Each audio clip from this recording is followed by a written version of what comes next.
Dios les bendiga muchísimo. Gracias por su paciencia en lo que abría mi archivo.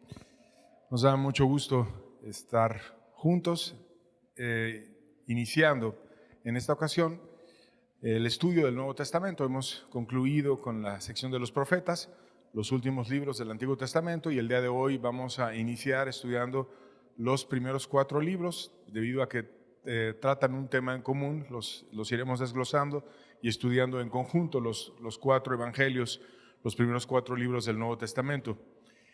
Y bueno, quisiera iniciar con un versículo que muchos teólogos dicen que resume toda la Biblia en un versículo. Juan capítulo 3, verso 16, que es el versículo más famoso de toda la Biblia, y también le voy a añadir el 17, que lo confirma. Dice la palabra de Dios: porque de tal manera amó Dios al mundo, que ha dado a su Hijo unigénito, para que todo aquel que en él cree no se pierda, mas tenga vida eterna.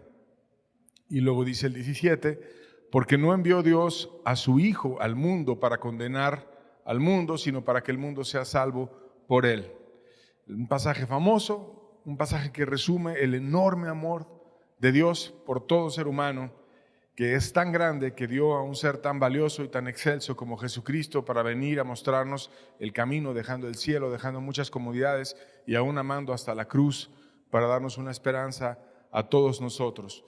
Y esa historia de amor se resume en esos 4 libros que son los evangelios, y vamos a estarlos describiendo. El día de hoy vamos a dar la introducción y vamos a ver muchos temas sobre la vida de Jesús y verdades importantes que Él dejó para nosotros. Y vamos a pedirle a Dios que Él nos bendiga en la exposición y que nos dé su bendición y nos ayude. Padre bueno, ayúdanos a aprender de ti, Señor. Ayúdanos a recibir de ti las palabras de las buenas noticias que tienes para nosotros, Señor, que podamos ser guiados hacia tu persona, que tú estés con cada uno de nosotros. Te necesitamos, Señor. Que se oiga tu voz y no la del hombre, Señor. Lo importante aquí eres tú, Señor. Enséñanos en el nombre de tu Hijo amado. Amén. La palabra evangelio quiere decir buena nueva o buena noticia, y viene de una palabra griega que es evangelion, y se refiere a esas buenas noticias que Dios tiene para nosotros, que de tal manera amó Dios al mundo, que vino y nos dio un precioso mensajero, a Jesucristo, que nos diera buenas noticias de salvación para todo ser humano. Y ese evangelio viene narrado por 4 personajes que son los evangelistas, que escribieron 4 libros, los 4 primeros libros del Nuevo Testamento. Esos 4 personajes son Mateo, que escribió el primer libro, el libro de Mateo, el Evangelio según San Mateo. El segundo es Marcos, que escribió también la historia de Jesús, resumida en el Evangelio según Marcos. Luego Lucas y finalmente Juan. 4 evangelistas: Mateo, Marcos, Lucas y Juan. Y esos 4 libros los vamos a estar estudiando en conjunto. ¿Quiénes fueron esos evangelistas?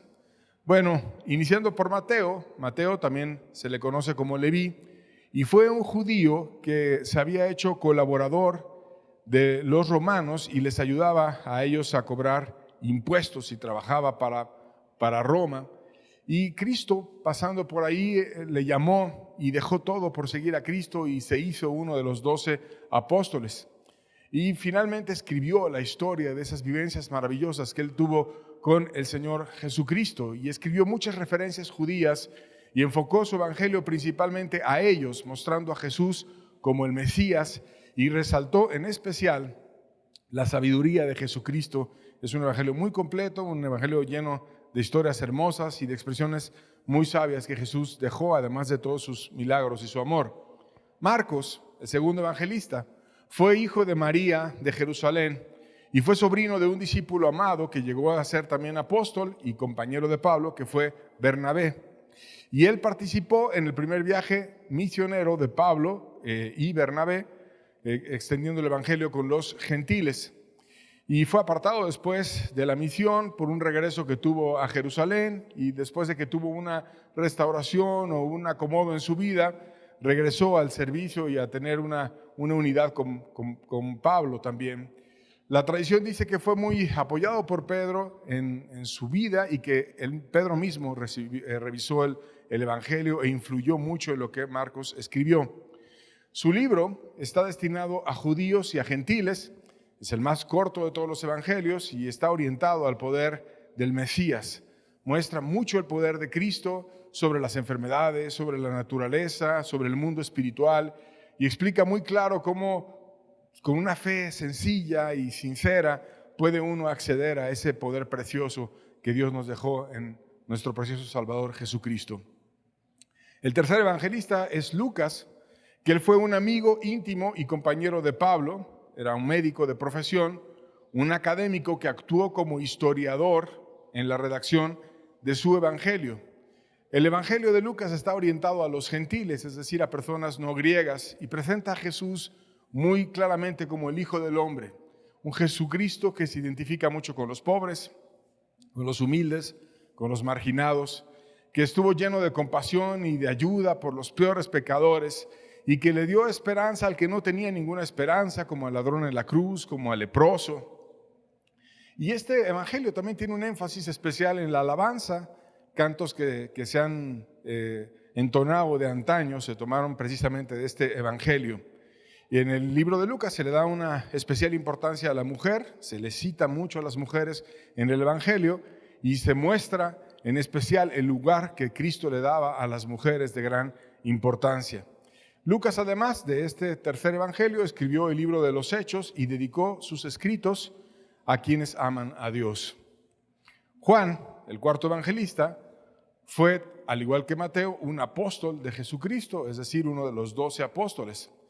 Y escribió, además del cuarto evangelio, un libro profético que es el libro de Apocalipsis o Revelación, y 3 cartas a la iglesia, primera, segunda y tercera de Juan, que también vienen en la Biblia.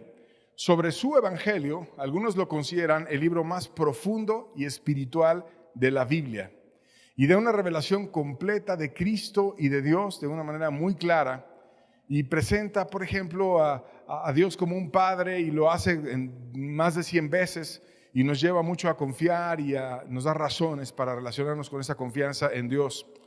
Él describe abundantemente los últimos días de Jesucristo y ministra muy fuerte la fe y la vida eterna. Y un reflejo de estos 4 evangelistas lo encontramos cuando estudiamos el libro de Ezequiel en el capítulo 1, recordando nuestra sección de los profetas que estudiamos recientemente, cuando hablaba el profeta de la gloria de Dios que se manifestaba y alrededor rodeada de 4 seres misteriosos. Y vamos a recordar este pasaje en Ezequiel capítulo 1, versos 4, 5 y 10. Dice la Biblia: y miré, y aquí venía del norte un viento tempestuoso y una gran nube, con un fuego envolvente y alrededor de él un resplandor. Y en medio del fuego algo que parecía un bronce refulgente, y en medio de ella la figura de 4 seres vivientes, y esta era su apariencia. Había en ellos semejanza de hombres. Y el verso 10 dice: y el aspecto de sus caras era cara de hombre, cara de león, al lado derecho de los 4, cara de buey, a la izquierda de los 4, y asimismo había en los 4 una cara de águila. Y entonces estábamos estudiando cuando caminamos por esta sección cómo la gloria de Dios se manifestó y que Ezequiel pudo ver esa gloria. Y que quienes estaban más cerca de Dios y reflejaban a Dios eran 4 seres que tenían apariencia de hombres, como finalmente hubo 4 evangelistas que reflejaron la gloria de Dios, esa preciosa historia de Jesucristo. Y los describe con un carácter diferente a cada uno de ellos. Habla de cara de hombre, de león, de buey y de águila. Y muchos teólogos han buscado, estudiando el carácter de cada uno de los evangelistas, a quién de los evangelistas corresponde cada una de estas visiones del Antiguo Testamento, que a final de cuentas en el Antiguo Testamento se narran formas y sombras de lo que habría de venir, y vinieron ellos después. De tal manera que se relaciona con el hombre a Mateo, porque el hombre es el ser que tiene la sabiduría en la creación, y Mateo exalta mucho la sabiduría del Mesías y la excelencia del conocimiento de Cristo, que es superior en sus enseñanzas a ninguna otra que hubiera habido antes, y la presenta de una manera muy clara, por ejemplo, cuando narra el Sermón del Monte, que es muy claro en este evangelio, y lo pone de una forma muy completa, que no está tan clara en otros evangelios porque tienen otro énfasis distinto. Y él expone ampliamente esa sabiduría de Cristo, además de muchas historias y milagros y maravillas que hizo Jesucristo, pero tiene un énfasis en esta área. Dicen también los teólogos que León es Marcos, porque él refleja el poder del Mesías, el Mesías que viene y triunfa y vence al diablo en la tentación y convierte a pescadores al llamarlos y los vuelve en vez de ser pescadores en poderosos apóstoles, que tiene autoridad y que cuando hablaba como quien tenía autoridad, que hacía muchos y muchos milagros y los narra más que ningún otro evangelista, uno tras otro, que perdonaba pecados como Dios y que traía salvaciones gloriosas y que te enseñaba cómo es que tenía la gente que tener esa fe para acceder a esos milagros, como un león avanzando, conquistando de manera rápida. El buey que trabaja en el campo, que es enfocado, que no se desvía, es Lucas, que fue una persona que se dedicó a trabajar, a ir a investigar, a viajar, a revisar todo lo necesario en la historia de Jesucristo, que era compañero de Pablo, que inició más después de que Cristo ya había muerto su ministerio, cuando él había encontrado la salvación y llegó a influir mucho a sus compañeros y a convertirlos también en buenos líderes, como a Timoteo, como a Tito, y Lucas era uno de ellos, el médico amado. Y entonces él, que era un académico riguroso, trabajó, fue como un historiador, fue el discípulo que averiguó todo, como un historiador que fue a hablar con las personas, a oír los testimonios y empezó a redactar toda la historia de Cristo de una manera ordenada, que dio un salto al pasado en un momento en el que todavía estaba muy cercano a los hechos y que fue y como historiador investigó todo y lo dejó todo ordenado. Y dejó su libro orientado a los gentiles, el Evangelio de Lucas. Finalmente el águila se le toma como Juan porque tiene un enfoque así como un águila que ve desde arriba y puede tener una distancia muy lejana. Juan ve todo de una manera muy diferente, un evangelio que no es tanto como un suceso de hechos uno tras otro, sino que empieza a romper los límites del tiempo y empieza a hablar de Jesús como el principio de la creación de todo, como el verbo, el creador. Y si ves ese carácter de Juan también en el libro del Apocalipsis, ahora ve hasta el final con una visión muy lejana, viendo el final del hombre, la eternidad, el cielo y el infierno. Entonces una persona que tenía capacidad de ser un visionario y ver a través del tiempo, y Dios le dio ese don de poder tener una capacidad profética y además de ver de lejos en el tiempo. Y entonces presenta a Jesús de una manera magistral, preciosa, como Dios, como un ser que puede venir, que nos puede cambiar, que nos puede ayudar y que tiene muchas referencias y muchas vivencias que pueden ser de gran utilidad para nosotros. Y bueno, vamos a iniciar con un pasaje del Evangelio de Mateo, que es el primero de ellos, donde curiosamente presenta a Jesucristo desde la genealogía de él, cómo es que él venía.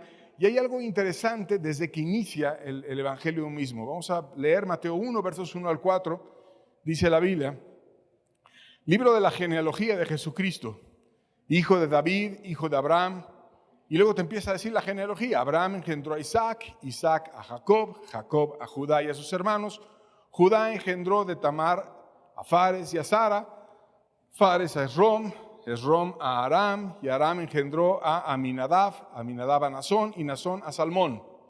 Y aquí dentro de esas partes en la Biblia que finalmente está hecha no para leerse, sino para estudiarse, para hacer algo mucho más que una lectura, y sobre todo para creerse y para vivirse.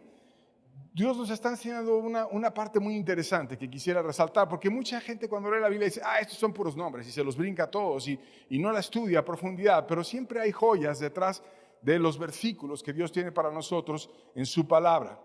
Y vamos a ver, antes de ir a la explicación, cómo hay una parte enigmática en la genealogía de Jesucristo que nos deja Mateo. Verso 17 de Mateo 1 dice: de manera que todas las generaciones, desde Abraham hasta David, son 14, desde David hasta la deportación de Babilonia son 14, y desde la deportación de Babilonia hasta Cristo son 14. Entonces él quiso acomodar aquí en grupos de 14 generaciones.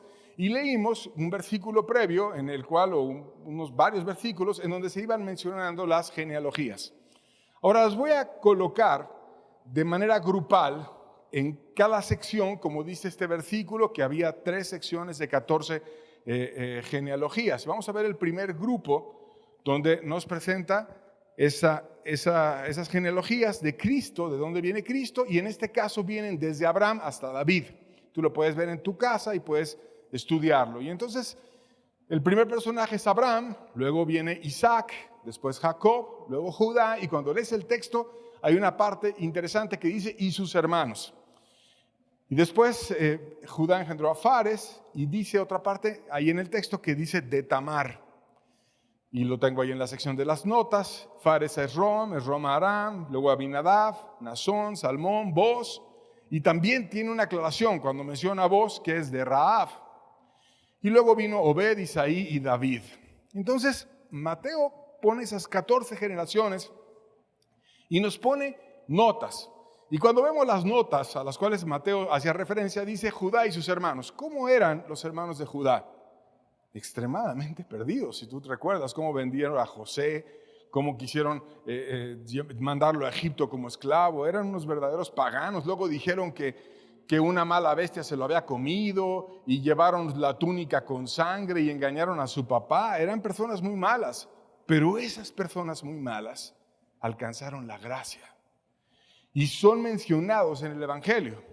Luego cuando dice que Fares, que tenía como familiar a Tamar, que Judá y Tamar engendraron a Fares, de nuevo te menciona una historia de una persona que tuvo grandes pecados, una mujer olvidada, usada, que se fingió prostituta para poder concebir, y que Judá era peor que ella, un hombre muy malo, que la quería hasta mandar matar y que estaba en una gran maldad, a una mujer olvidada, que cayó en hipocresía, en desviaciones sexuales, pero que aún de ese par que conoció la gracia, Judá y Tamar, Dios los levantó tanto que los hizo personas de las cuales vino Jesucristo. Y también te menciona a Rahab, que ella no se fingió prostituta como Tamar, sino que ella realmente practicó la prostitución en una ciudad que se llamaba Jericó, y que fue ella usada para guardar a su familia, a pesar de ese pecado que muchas veces en la sociedad dicen, ay, es lo peor, es muy malo. Pues Dios, a esas personas que los seres humanos suelen despreciar como ese tipo de oficios, Dios les extiende su mano, les extiende su gracia y los ayuda. Y entonces desde que inicia el Evangelio, Dios en los comentarios nos está diciendo, el Evangelio es para todos.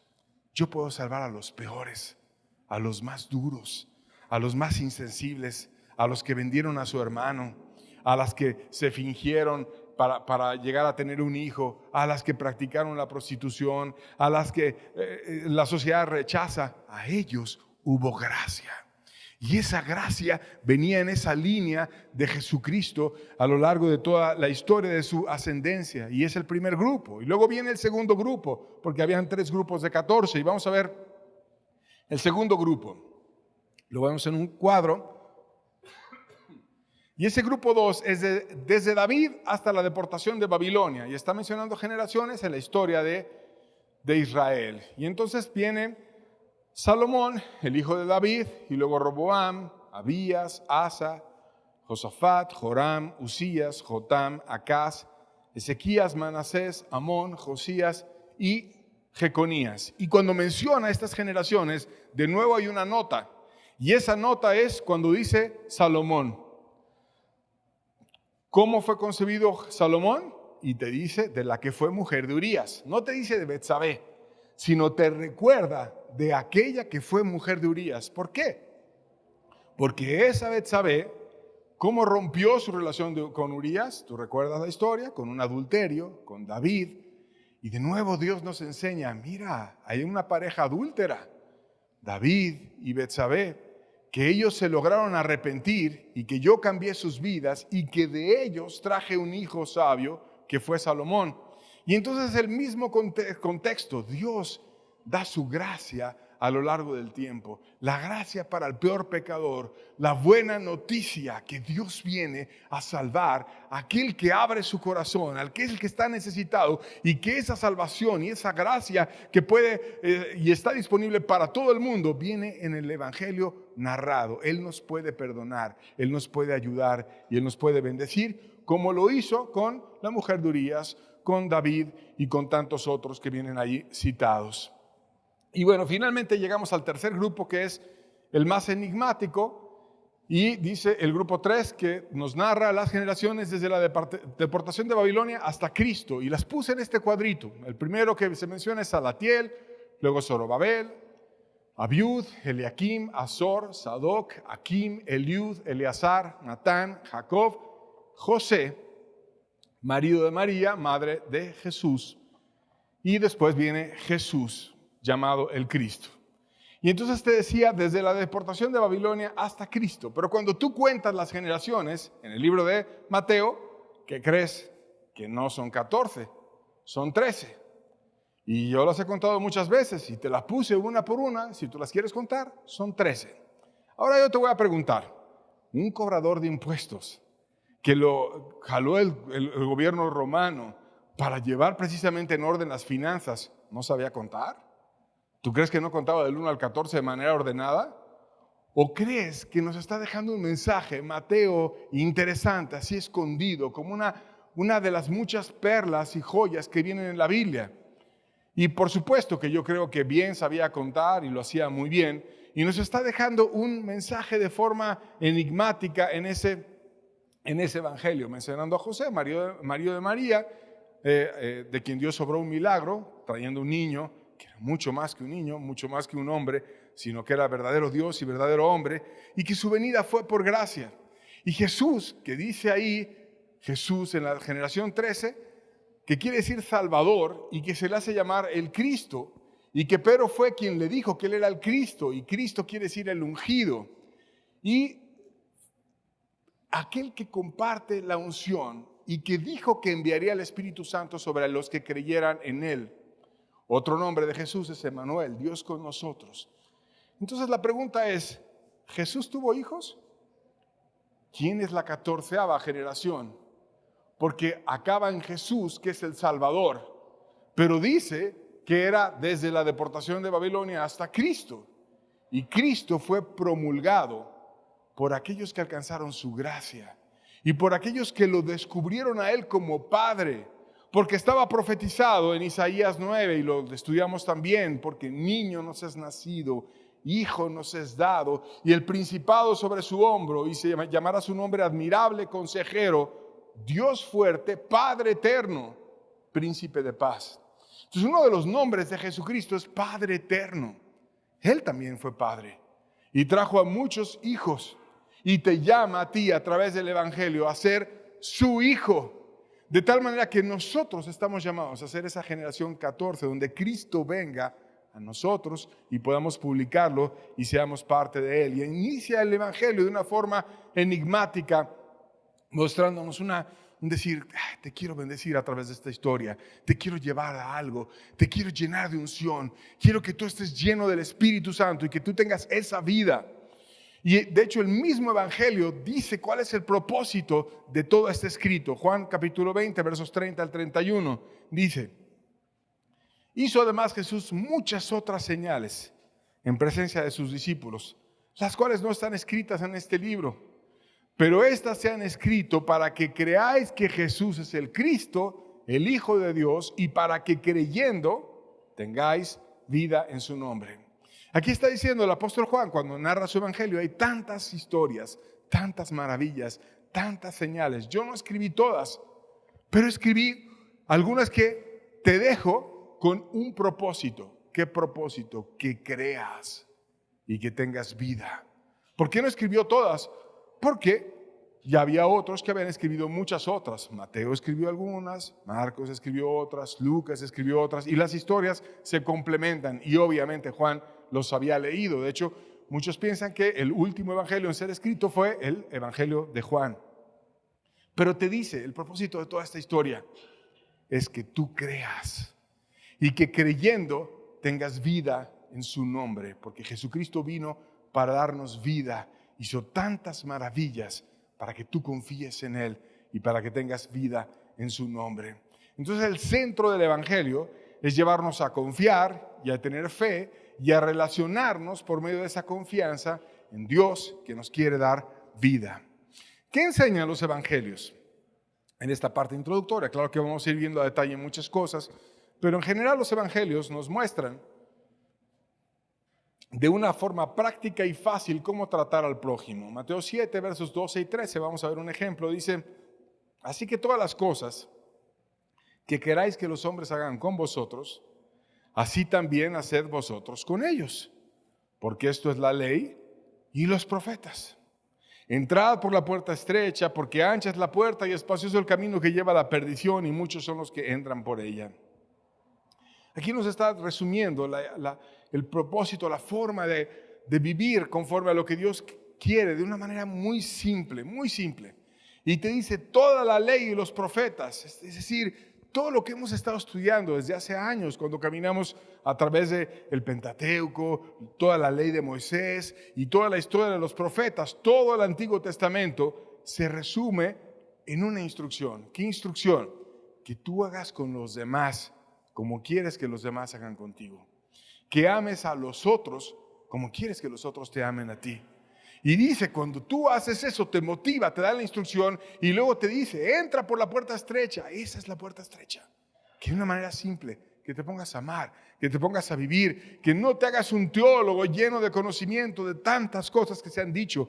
Ahora te lo resumo, te lo digo práctico, te lo digo simple. Entra por la puerta estrecha. Esa puerta estrecha es, haz con los demás como quieres que ellos hagan contigo. Y empieza a vivir de una manera simple el cristianismo. No es teología, no es mucho conocimiento, es algo práctico a lo cual yo te quiero llevar, dice Jesús. Y ese plan de Dios para reconciliarnos con el ser humano viene en el Evangelio. Marcos 1, versos 14 y 15 dice, después que Juan fue encarcelado, se refiere a Juan el Bautista, Jesús vino a Galilea predicando el Evangelio del reino de Dios, diciendo, el tiempo se ha cumplido y el reino de Dios se ha acercado. Arrepentíos y creed en el Evangelio. Hay una buena noticia. Hay una bendición enorme que Dios te quiere dar. Y es el momento en el que yo la empiece a predicar. El tiempo se ha cumplido. Habían encarcelado a Juan, un gran predicador, lleno de fuerza, lleno de gracia, usado por Dios de una manera fortísima, excelsa. Pero aunque él estaba preso, la palabra nunca ha estado presa. Y Jesús fue predicando la verdad detrás de Juan el Bautista y empezó a decir, yo quiero que tú tengas esa buena noticia. Y para que llegues a esa buena noticia tienes que hacer algo muy simple. Arrepiéntete y cree. Cambia de camino, ven al camino que yo te voy a enseñar y confía en mí y tú vas a tener esa buena noticia en tu corazón. De tal manera que Él pide un cambio y nos puede dar la gracia para vivir ese cambio. Juan capítulo 1, verso 29 dice, al día siguiente vio Juan a Jesús que venía a él y le dijo, he aquí el Cordero de Dios que quita el pecado del mundo. Juan el Bautista apuntaba a Cristo y decía, Él es el Cordero de Dios. Él es el que quita el pecado del mundo. Y si quiere decir esto que quita el pecado del mundo, que no hay persona que no pueda Él perdonar y que no pueda ayudar. No importa de qué país del mundo. No importa si es chino, si es mexicano, si es de cualquier país de Latinoamérica, si es de europeo, si es asiático, si es americano, si es lo que sea, no importa. Sea de donde sea, aunque sea esquimal, hay un Cordero que puede lavar el alma de todo ser humano. Y ese Cordero es el Salvador, el Cordero de Dios que quita el pecado del mundo. Por lo tanto, podemos ir a Él. Podemos creer en Él, podemos arrepentirnos y podemos hacernos suyos. Y Él puede venir y lavar nuestras almas y esta promesa es para todo ser humano. Como está lleno de poder, podemos pedirle. Mateo 7, versos 7 al 8 dice, pedid y se os dará, buscad y hallaréis, llamad y se os abrirá. Porque todo aquel que pide recibe y el que busca halla y el que llama se le abrirá. Es una promesa muy grande, promesa que te motiva a tener niveles de búsqueda. Pide y se te va a dar. Y a veces lo primero que uno pide es luz. Dios, ayúdame a ver cómo estoy. Dios, quiero entender cómo tú me ves. Ayúdame a verlo. Y luego dice, busca, ponte a buscar. Y yo te voy a ayudar. Vas a hallar, vas a ver en tu alma qué es lo que falta para que te puedas acercar a Dios. Y llama, ya que entiendas, ya que veas cuán perdido estás y cuán necesitado. Llama a aquel que es la puerta, al que te puede abrir, al que te puede dar una entrada al cielo y te puede recibir y te puede dar su gracia. Y Él te va a abrir. Jesús es la puerta de salvación y nos puede dar acceso a esa vida eterna y acceso a sus promesas por completo. Nos da una vida interna cuando estamos encontrando esa gracia en el corazón y es el único que puede saciar nuestra necesidad. Juan capítulo 7, versos 37 al 39, dice la historia: en el último y gran día de la fiesta, Jesús se puso en pie y alzó la voz diciendo: si alguno tiene sed, venga a mí y beba. El que cree en mí, como dice la Escritura, de su interior correrán ríos de agua viva. Esto dijo del Espíritu que habían de recibir los que creyesen en Él, pues aún no había venido el Espíritu Santo, porque Jesús no había sido aún glorificado. Entonces Jesucristo veía la necesidad de la gente y esa necesidad la vio en una reunión religiosa, una fiesta religiosa. Y Él veía lo que siempre ha visto, no los actos religiosos, veía el corazón. Y cuando veía el corazón de toda esa gente ir a esa reunión religiosa, sabía: el corazón no está saciado. Vinieron, cantaron, hicieron actos, pero no está saciado el corazón. Y entonces en el último y gran día de la fiesta, cuando ya no había esa saciedad, cuando ya había pasado el rito, pero no estaba todavía el corazón cambiado, se levantó Él en pie y a gran voz alzó su voz y dijo: si alguno tiene sed, venga a mí y beba. Yo soy aquel que puede saciar tu sed espiritual. Yo te puedo bendecir, yo te puedo ayudar. Como dijo Blaise Pascal, todo hombre tiene un vacío en su corazón que tiene el tamaño y la forma de Dios, y yo soy ese Dios que puede venir y puede llenar tu corazón y te puede saciar por completo. Por lo tanto, ven y bebe de mí. Te quiero bendecir, te quiero saciar y quiero que tu corazón esté lleno de vida. Y después hace una referencia el apóstol diciendo, citando la promesa de que Él enviará el Espíritu y nos saciará la necesidad por completo. Había en Cristo el poder para sanar, pero la bendición más grande no era tanto dar esas sanidades, sino sobre todo el hacernos parte de sus propósitos. Lucas 6, versos 19 al 20 dice: y toda la gente procuraba tocarle, porque poder salía de Él y sanaba a todos. Y alzando los ojos hacia sus discípulos decía: bienaventurados vosotros los pobres, porque vuestro es el reino de Dios.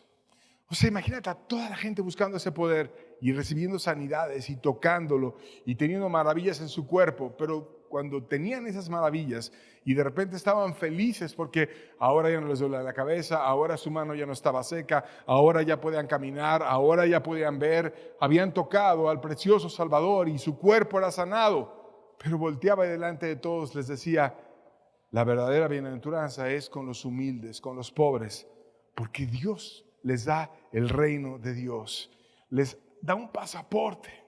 Así como cuando una persona tiene un pasaporte de un país poderoso y dices: tengo un pasaporte de esta nación que es importante y que me da entrada a muchos lugares en el mundo. Y cuando tienes un pasaporte de una nación pequeña que no tiene mucha influencia, luego tienes que andar obteniendo visas en muchos lugares para poder entrar. Yo te doy un pasaporte mucho más que los que dan en esta tierra. Te hago ciudadano del reino de Dios. Te doy entrada a mis promesas. Te doy entrada a mi gracia. Como dijo el apóstol más adelante, vuestra ciudadanía proviene de Dios. Te hace parte de un reino fuerte, bendito y poderoso. Y te da milagros y gracia para que puedas tener una vida nueva con su gracia y con su ayuda.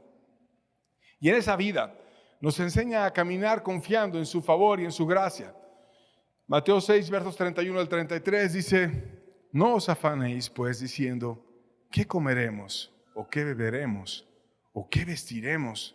Porque los gentiles buscan todas estas cosas, pero vuestro Padre Celestial sabe que tenéis necesidad de todas estas cosas.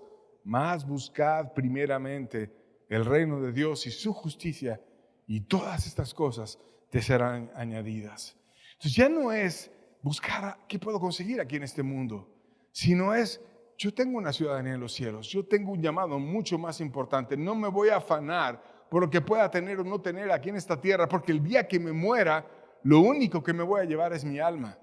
Y ojalá mi alma esté con una promesa de que mi nombre esté en el libro de la vida escrito. Entonces, no voy a estar muy enfocado con las cosas de esta tierra, sino voy a estar enfocado en las cuestiones eternas. No voy a actuar como los gentiles. ¿Quiénes son los gentiles? Los que no habían oído hablar nada de Dios y no buscaban a Dios para nada, sino me voy a enfocar en el reino de Dios y Él se va a enfocar en mí y me va a ayudar y me va a dar todo lo necesario. Además, no importa que seamos muchos o pocos, importa solamente que la bendición de Dios esté con nosotros y esté desde arriba. Lucas 12, verso 32 dice, no temáis, manada pequeña, porque a vuestro Padre le ha placido daros el reino. Entonces, podrá haber muchas personas con poder en esta tierra, pero hay uno que es más alto que todos y Él es el que me interesa tener su bendición. Y aunque yo sea parte de un grupo pequeño, aunque no tengamos mucha fuerza como otros grupos poderosos que tienen miles o millones de personas, no importa. Dios dice, sé tú parte de esa manada pequeña, de ese grupo que viene y me adora y se rinde de corazón conmigo. A mí me plació darte el reino. Lo importante no es el tamaño del grupo, lo importante es que Dios te haga parte de su reino y que te bendiga y que te atraiga a Él. En cada detalle, Él promete estar con nosotros. Por eso nos invita a confiar y a caminar con Él. Juan 14, versos 26 al 27 dice, mas el Consolador, el Espíritu Santo, a quien el Padre enviará en mi nombre, Él os enseñará todas las cosas y os recordará todo lo que yo os he dicho. La paz os dejo, mi paz os doy, y yo la doy no como el mundo la da. No se turbe vuestro corazón ni tenga miedo.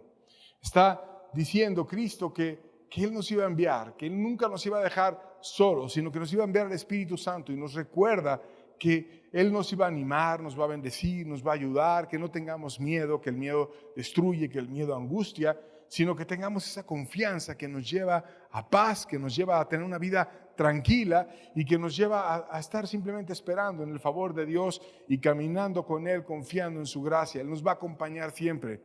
Entonces no es como decir, ay, cómo me hubiera gustado que estuviera yo en el tiempo de Cristo y que hubiera visto esos milagros, que yo hubiera visto ese poder, que yo fuera de los que le tocaran y que recibiera sanidad de mis problemas y mis males.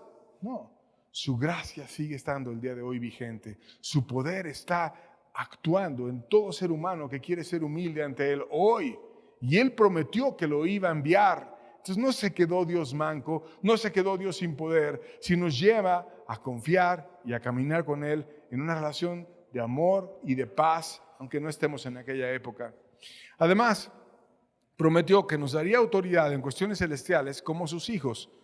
Juan capítulo 1, versos 12 y 13 dice, mas a todos los que le recibieron, a los que creen en su nombre, les dio potestad de ser hechos hijos de Dios, los cuales no son engendrados de sangre, ni de voluntad de varón, ni de carne, sino de Dios. Y aquí nos está enseñando y recordando la Biblia que Dios genera hijos que no son de sangre, porque no es como cuando venimos de nuestros padres o de nuestra familia. No se trata de que si tú eres hijo de alguien que te dio apellidos, ese es un hijo de sangre, pero no es ese tipo de ciudadanía la que Dios da. Ni tampoco dice de carne, o sea, no es que en tu carne lo intentes, no es que tú en tus fuerzas hagas una vez y otra vez y ahora sí me voy a salvar y en este momento yo voy a orar, no es porque tú quieras, sino es porque Él quiera, es porque Él dé su gracia, no es del que quiere ni del que corre, sino el que tiene misericordia. Y Dios tiene misericordia, el que va y se humilla, pero no viene por tu esfuerzo, viene por lo que Él hizo en la cruz. Y dice, no es de voluntad de varón. No es porque un ministro te apruebe, no es porque alguien te invite a una reunión. Nadie tiene poder para hacerte ciudadano del cielo excepto solamente uno, que es Cristo. Solamente Él puede escribir tu nombre en el libro de la vida. No hay hombre, no hay líder, no hay pastor, no hay grupo, no hay religión, no hay nadie que pueda escribir tu nombre en el libro de la vida. Hay líderes ciegos y soberbios que te dicen, ya en el nombre de Jesús, ya tú ya eres parte de la iglesia, o tú ya aceptaste a Cristo, tú ya hiciste esto. No, ningún hombre lo puede hacer. Solo Cristo lo puede hacer. No es un nacido de varón, no es un nacido de la carne, no es nacido de sangre, sino de voluntad de Dios. Que Dios quiera, que Dios te haga su hijo, que Dios te bendiga y que Dios te cambie, que Dios te haga parte de su familia. Él nos hace hijos, nos hace herederos y escribe nuestro nombre en el libro de la vida. Y el Evangelio abre el misterio del amor de Dios manifestado al universo entero. 1 Timoteo 3, verso 16 dice, e indiscutiblemente grande es el misterio de la piedad, o sea, del amor fervoroso de Dios. Dios fue manifestado en carne, justificado en espíritu, visto de los ángeles, predicado a los gentiles, creído en el mundo, recibido arriba en la gloria. Dios hizo todo eso. Se hizo hombre, fue manifestado en carne y amó hasta el final de su vida, hasta la muerte de cruz, justificado en espíritu, porque el Espíritu Santo nos convenció a nosotros, nos da testimonio de que esa historia es verdadera, nos inspira, nos motiva, visto por ángeles, porque vieron la enorme humildad de Cristo siendo Dios, venir a hacerse un ser sencillo, un hombre como cualquiera y amar con esa condición humana, predicado y creído a través de los evangelios que vamos a estar estudiando y recibido en la gloria, porque no se quedó muerto, sino que su tumba fue vacía porque está vivo, porque está lleno de poder y por eso es la puerta y nos puede recibir y nos puede amar y nos puede consolar y nos puede bendecir. Y ese precioso Jesucristo, su historia viene resumida en los evangelios. Y una parte interesante es que fue el único predicador de toda la Biblia que fue recomendado por el Padre. Jesucristo es muy diferente a todos los demás. Hubo muchos enviados por Dios, hubo grandes hombres que además Dios levantó, pero Él hizo expresiones con Jesucristo que no hubo con nadie más, desde el inicio de su ministerio. Mateo 3, verso 17 dice, y hubo una voz de los cielos que decía, este es mi Hijo amado, en quien tengo complacencia. Aquí está Dios Padre hablando y apuntando a Cristo y presentándolo delante de todo ser humano cuando estaba siendo bautizado, cuando se veía la gloria completa de Dios, el Padre hablando, el Hijo siendo bautizado, el Espíritu Santo que venía a él. Y nunca se había oído la voz de Dios que recomendara audiblemente a alguno. Pero cuando Jesús iba a iniciar su ministerio delante de todos en Israel, Él abrió su boca y dijo, Él es mi Hijo amado y en Él tengo complacencia. O sea, lo que Él me pida le voy a dar. Me complace su vida, lo amo y Él es mi Hijo. Yo presento a mi Hijo. Así como cuando un padre orgulloso va y presenta a su hijo delante de otro, Dios presentó a su Hijo delante de la nación, como diciendo, tengan cuidado con lo que Él les va a decir, porque no es cualquier persona, es mi Hijo. Dios mismo lo recomendó. Y más adelante hay otra historia, cuando Jesucristo se transfiguró delante de sus discípulos más avanzados, y vamos a leer esa historia. Mateo 17, versos 2 a 5 dice, y se transfiguró delante de ellos. O sea, ya no se presentó en forma humana, sino en forma divina, porque Él es Dios y al mismo tiempo era hombre. Entonces se presentó como Él es en su divinidad, se transfiguró. Y resplandeció su rostro como el sol, y sus vestidos se hicieron blancos como la luz. Y aquí le aparecieron Moisés y Elías hablando con Él. Y entonces Pedro dijo a Jesús, Señor, bueno es para nosotros que estemos aquí. Si quieres aún hagamos aquí 3 enramadas, una para ti, una para Moisés y otra para Elías. Y mientras él aún hablaba, una nube de luz los cubrió. Y aquí una voz desde la nube que decía, este es mi Hijo amado, en quien tengo complacencia, a él oíd. 2 veces el Padre lo recomendó, 2 veces. Ahora de una manera fortísima delante de los discípulos más avanzados. Imagínate qué experiencia espiritual la que tuvieron ellos. Pedro, Jacobo y Juan vieron a Jesús transfigurado, ya no como hombre, como Dios, lleno de gloria. Y los seres más importantes de la concepción que ellos habían estudiado todo el tiempo, que eran Elías, el más grande de los profetas y el que fundó la compañía de los profetas y los empezó a formar, y Moisés, a quien Dios le dio la ley y el que libertó al pueblo de Egipto. Elías y Moisés al lado de Jesús. Era una visión tan importante y tan sublime que Pedro dijo, pues si quieres hacemos 3 enramadas, me quiero quedar aquí, ya no quiero ir a ningún lado, quiero estar viendo a Jesús con tanta gloria y quiero ver a Elías y a Moisés y vamos a hacer 3 casitas, aunque sea ahorita juntamos ramas entre nosotros y les damos lo mejor que podamos para quedarnos aquí y estar viendo algo tan glorioso. Pero el Padre lo ubicó y le dijo, no se trata de Elías y de Moisés, se trata de Jesús. En Él tengo complacencia, a Él oíd. Es diferente el mensaje que viene a dar Jesús. Una cosa es Moisés, una cosa es Elías, pero las palabras de Jesús son muy grandes, muy sublimes, muy importantes, muy sagradas, y en Él quiero que tú, Pedro, te concentres. Y entonces desapareció la visión, Moisés y Elías, y quedó Jesús y Pedro, y los que estaban con él se quedaron impresionados. Debemos de estar contemplando y viendo esa gracia que solo Jesús trae. Y de eso se trata esta sección de la Biblia, de estudiar, pero presentándolo de una manera diferente. ¿Por qué es diferente? No es lo mismo estudiar a Moisés, no es lo mismo estudiar a los profetas. Vamos a estar estudiando la historia del precioso Salvador, del Señor Jesucristo, que es sublime, que es importante y de la cual apenas hoy estamos hablando de una introducción, pero recordemos que Dios mismo lo recomendó de una forma diferente a Él. Entonces oremos a Dios, pidámosle al Padre que Él nos permita entender a Jesús de una forma distinta y podamos aprender de Él y que Él venga a nosotros y podamos tener su gracia y su ayuda y que Él esté con nosotros ayudándonos, instruyéndonos y cambiando nuestros corazones. Oremos este tiempo de estudiar la palabra y estemos con Él de una manera adecuada. Ora en tu casa, prepárate y sé de Dios y ven con hambre a estudiar su palabra para que Él pueda instruirte, ayudarte y bendecirte como lo quiere hacer. Y si le damos el lugar y el entendimiento de que no es cualquier parte de la Biblia la que vamos a estar estudiando, Él nos va a hablar en nuestros corazones y nos va a ayudar y vamos a cambiar nuestras vidas, que es lo importante. Porque toda esta historia es para que tengamos vida y vida en abundancia y para que Él esté con nosotros. Entonces te invito a hacer eso.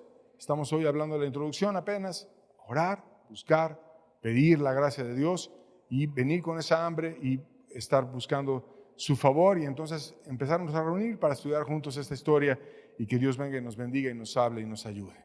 Amén. Bueno, hoy estudiamos la introducción, la siguiente semana veremos la primera sección del Evangelio. Con esto terminamos la introducción. Dios les bendiga, estamos despedidos. Que tengan bonita tarde. Dios los bendiga mucho.